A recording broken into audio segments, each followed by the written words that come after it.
ሰላም እንዴት ናችሁ? ሁለተኛው ቁም ሳጥናችን ደግሞ ይሄንን ይመስላል። ባለፈው ያሳየኋችሁ ችልድረን ቤድሩም ውስጥ የነበረው ቁም ሳጥን ነው። ይሄ ደግሞ ማስተር ቤድሩም ላይ ያለ ቁም ሳጥን ነው።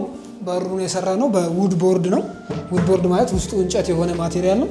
ከዛ በተረፈ ይሄኛው ለየት የሚያደርገው ስላይድ የሚያደርግ ቁም ሳጥን ነው።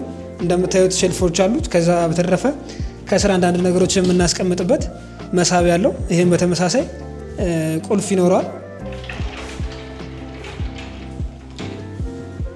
ከዛ በተረፈ በዚህም በኩል ተመሳሳይ ሁለት መሳቢያዎች ነው ያሉን ማለት ነው። እዚህ ጋርም አንድ አለን። እዚህ ጋር ደግሞ የሚሰቀሉ ልብሶችን የምናስቀምጥበት ሰፊ ቦታ አለን ማለት ነው። ተመሳሳይ ልክ እንደዛኛው ከላይ ለኮንፈርት ማስቀመጫ የሚሆን ትልቅ ቦታ አለን። ሁለተኛው ቁም ሳጥን ይሄንን ይመስላል። ስራችንን ከወደዳችሁት ላይክ እና ሼር ማድረግ እንዳትረሱ።